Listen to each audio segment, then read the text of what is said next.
Welcome to Cartoonist Kayfabe. My name's Ed Piskor.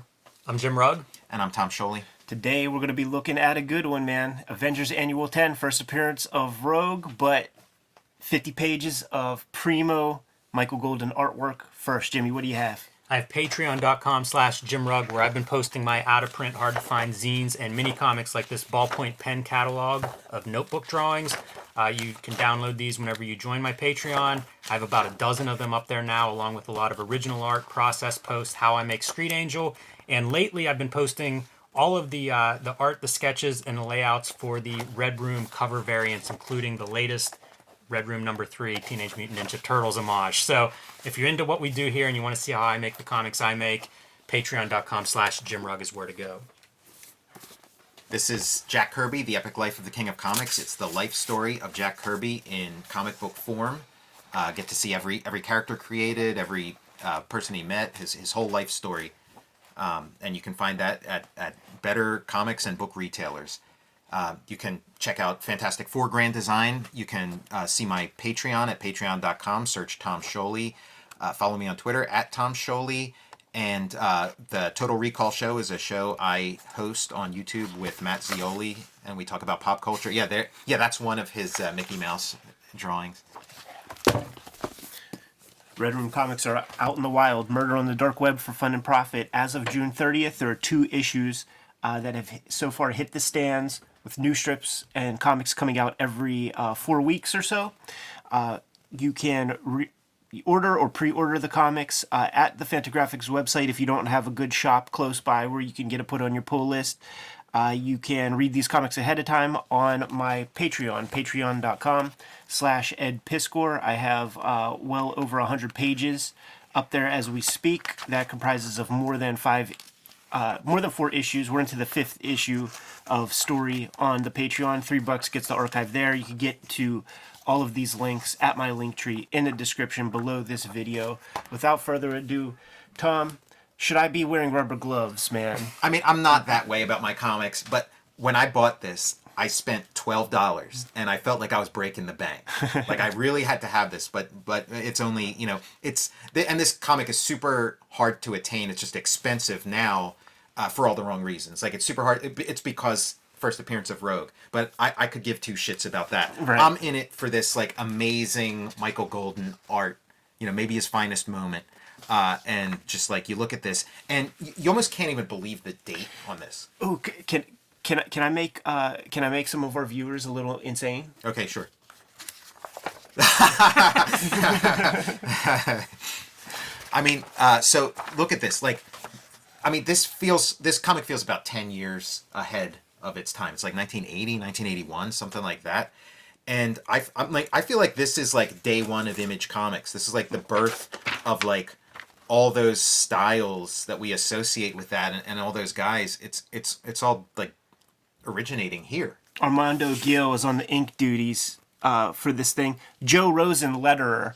This is a Chris Claremont written comic, which means verbal diarrhea, verbosity at its apex, and it's interesting to see somebody else besides Tom Orzechowski's approach to the lettering, because it is kind of glaring. Should get paid by the letter, by the word, something like that. It is kind of glaring. It sort of lets you know the stuff that Orzechowski does that maybe other letterers don't, because of, like, you never see this kind of thing in Orzechowski. He must break that stuff up in some interesting way somehow. Usually it's like framed where it's going between 2 people's faces and like trying to get around the art without obscuring too much, so you get all, that would be like 9 word balloons wrapped around the panel border. Right. I think if it was Orzechowski. Worth noting, it's Golden doing coloring on this as well. Amazing how many issues of his work he colored that he didn't ink. It's pencils and colors in a lot of his credits, and this is no different. I wanted to point out, Marvel has reissued this as a dollar book like a lot of these companies do. Worth seeing, we talk a lot about paper, so you have a coated paper on the reprint, and you can see what that does. The coloring is still the same. You can even see on her eye, it's the same color plates, probably the same film maybe used, but a complete different effect once you put it on the coated paper. So whenever we complain about paper stocks and those choices, don't think it's like a 1% difference. No. It's a very dramatic difference. Getting these things. This is like the way you want them. beautiful. This I put against any work of art ever made. This is shit. I wouldn't want this in my house. Like it's garbage, and it's really just down to paper. Yeah, that's the difference. Very simple story. Spider-Woman pulls this girl from what might have looked to be a suicide off the Golden Gate Bridge, but she was tossed. Turns out to be Carol Danvers, Ms. Marvel. She recuperates, decides to stick with the X-Men rather than the Avengers. Other stuff happens along the way. The story's, it's thin as any of these kind of pulpy kind of things. But stuff like this right here love it. is what Chris Claremont points out toward Michael Golden's genius, because this was not in the script. This is Michael Golden thinking about the story, Method acting. and what could be more boring than a static standing Spider-Woman? Absolutely. True of any of these Marvel characters, any comics that you're making, that's I think how you should be thinking about them. Totally. Because you want to avoid that boring thing. I have to just say I like Spider-Woman's costume a lot, and I like these like bold, heavy lines. That's something that has caught on, I think, in the last 20 years as part of character costume design, but it's something that I didn't see too often before that, and it looks really neat the way she has like the heavy black outlines as part of the costume design. These bits here were also not part of the initial script. Wow. And when Claremont, received these pages back, like he folds these characters into future works, man. Yeah, into his larger story. And this is like Michael Golden's version of Wally Wood's 22 panels that always work. It's like you got two people talking to each other. How do you make it interesting? Well, there's one way. Yeah. I think he's at the height of his interest in like manga type imagery or something, because look at that. That's the biggest eyes, yes. And don't you see a direct line from that particular image to Todd McFarlane? Absolutely. Yeah. Absolutely. Yeah, that face really looks McFarlane-esque. Eyes, nose, mouth. We looked at the Michael Golden Star Wars, which was maybe like a year before this or around the same time, and like you could see the influence that had. But in this, the influence is a lot more direct because it's the same subject matter. It's the X-Men, the typical superhero stuff. And this panel right here. Yeah, this is 1981. Yeah, this is 1981, and look at this. Like that's a 1990s or like a 1980, 1990, 1989, 1991 drawing right there. That's all this stuff. This is like a McFarlane or something. Look at his attention to coloring too. Just having that little bit darker blue, little bit purple blue on the second lighted side of that leg. We discussed earlier about the thoughtfulness of his artwork, and the places where guys like a McFarlane and those guys kind of fall short. Art Adams is not lumped into this. Is just the kind of dashed out detail. Having the hatching kind of go with the contour and the volume of the leg muscle is not something you see McFarlane do or any of those guys. And this is this is a beautiful pen and ink illustration, but it has the chunkiness and the kind of like cartoonishness that you do see in a McFarlane piece. Those crazy hands. Yeah, this is somebody doing like the best possible version of McFarlane before McFarlane. That's a really, really great Zapow. Yeah. So props to Rosen for that one. I'm going to assume that's his drawing, but I think it's really strong. The Yikes is good too. Busy pages, baby. We got two teams we're dealing with in this thing. Well, they did not bury the lead with all this stuff on the cover. What you were talking about with like the lettering, how it's like these chunks, I feel like at least graphically, that's a good choice. Like it kind of fits with that's kind of how the pictures are too. They're kind of Look at this. Yeah, just like stories within stories and all that stuff going on in Tony Stark's lab. You get an appearance from everybody in here. This is like your textbook for how do you draw the Marvel characters, if you want to create some visual flourish. And even Mike Golden can't make Wonder Man cool. Do you guys have any sense, any idea why Golden wasn't part of the Image thing? Did they approach him and he refused, or? I don't know the timeline, but Yeah. at some point he was the art director at Marvel, right? Okay. And I feel like that might have been around that time. So Yeah. it's possible he had a pretty pretty secure, Health good position. insurance, Right, yeah. exactly. You know, a staff position. And I mean, it's not like Image was a sure thing at first. So I don't know if that's why or Yeah. not, but I would assume those guys would have been interested in having him. Yeah, I mean, just aesthetically, he would be the top guy at Image, basically, if he had gone to. We're going to get the bits, man, where the Brotherhood of Evil Mutants are going to get broken out of Rikers Island to sort of do battle with the Avengers, because it is an Avengers annual. It's not an X-Men comic. Yeah, like all you can really do is just like bask in this, you know? It's just like, wow, like one showstopper after another. It Yeah. moves really fast. Despite all of the words slowing us down, the figures themselves just move a lot. They're very animated. That would be something I think is different between a lot of the Image guys and Michael Golden, is his figures are really kind of alive.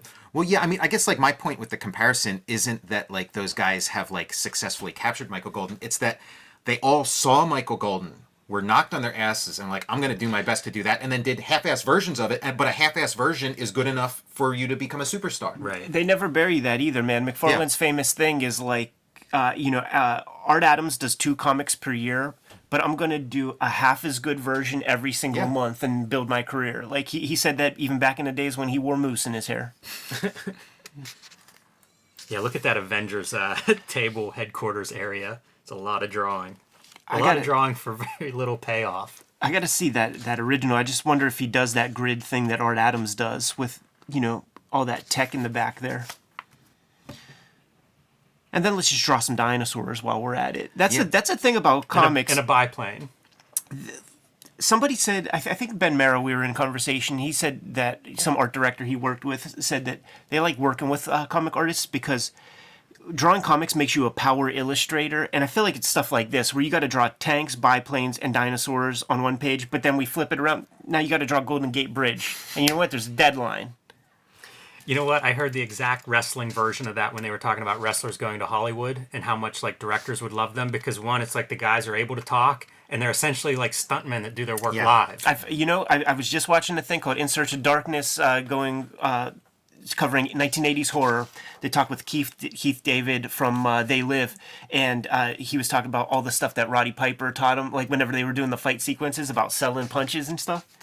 I'm going to do another comparison here. Like, okay, look at this night scene. Careful with the spine. Look at this night scene and this night scene. And all those parts where like the printing press doesn't quite connect with the paper, all that like accidental texture it creates just adds to like the atmosphere of this It night does. scene. It adds Totally. mist and completely obliterated and missing here. You know, it's I mean, comics is a sort of, commercial art form. So like when you when you change that bit of it, it can totally send it off the rails.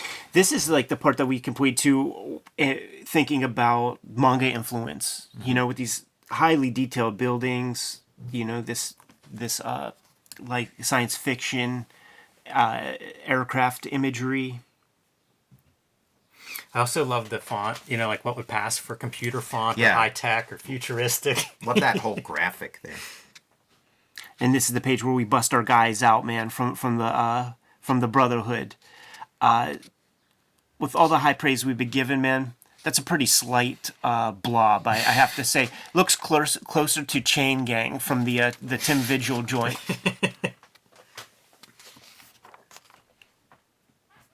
Man, now that you say Vigil, I see bits of Totally. in Yeah. Vigil. Totally. Absolutely, man. Look at this Phoenix. We need to do like the revised McLeod triangle. Connect all these dots. Vigil to Golden to Yeah. McFarlane. So now there's Avengers, there's X-Men, and the Brotherhood of Evil Mutants. So, like, it's got to be 30 characters in this damn comic. This has a bit of that toy feeling too. Whether it's Micronauts or G.I. Joe Yearbook, it feels like we're watching these action figures now in Michael Golden's hands. He gives them some life, man. Like, I think George Perez was a big pioneer of like selling these characters as character visually in a lot of ways in his Avengers and Teen Titans and stuff. And like when you see stuff like this, like those are good grace notes.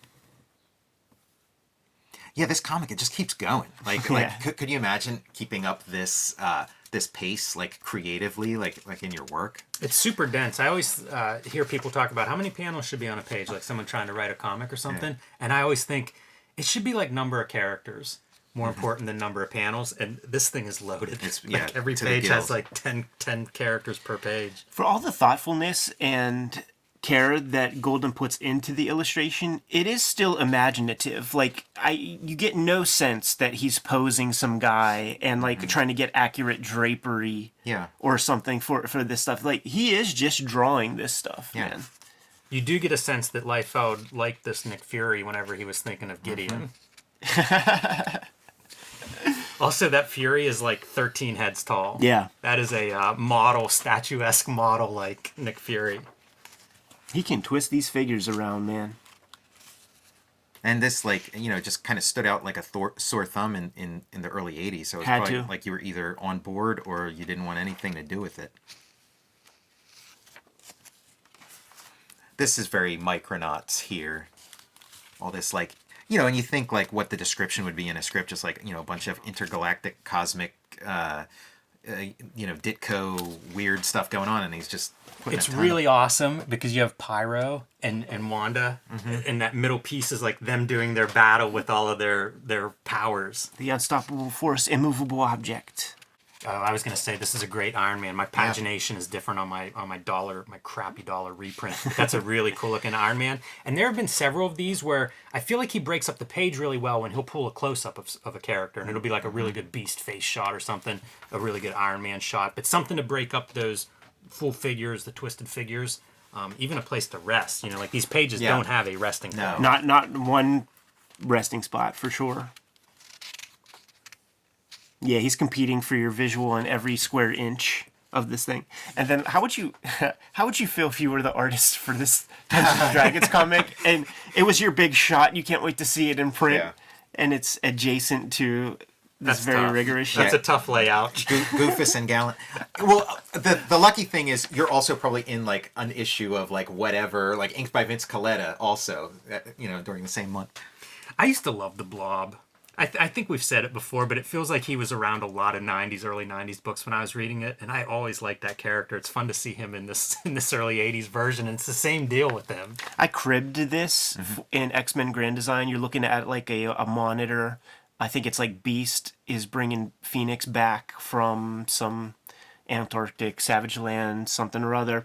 And I cribbed this, put it on a monitor, because I love the physics on like the trees. Yeah, the way they're kind of bending. Yeah, from the They're getting kind of like thrust. sucked up and over a little bit. Yeah. yeah, from the thrust, and that just once again continues to speak to the thoughtfulness of the artist here. And it's not even 1990, man, but we're having bikini party. Well, that's what I'm like. When I see this, I think of like Jim Lee's X-Men. This is like a direct line. It just 8 years or 9 years or 10 years, whatever. But these are tough broads, man. Like Miss Marvel, Carol Danvers, she's got guns. She's a strong lady. That blue's an interesting choice for their hands in the last panel. Yeah. in a comic with multiple blue-skinned characters. Yeah, right. And then let's this is look at this. Yeah. and then this is like just take all the fun out of the comic, right? Like in get into all the this hardcore Carol Danvers stuff. Yes. It's all coming back to me, Ed. Yeah. What a weird story. Like, why is Claremont even the guy connected to this story? Was he writing Avengers at this time? Probably like the high, X-Men count in it is probably. But it feels like such an important part of, like, Captain Marvel. Well, he was writing Captain Marvel for sure. Okay. He created Mystique. That makes a lot more sense. If he was writing Captain Marvel, it makes total sense. Yeah.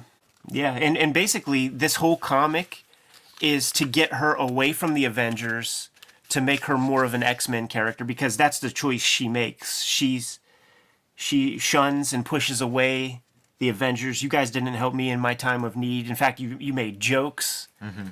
The X-Men are sort of more understanding. They're the outcasts, man. So if you're a superhero, you have no one to turn to.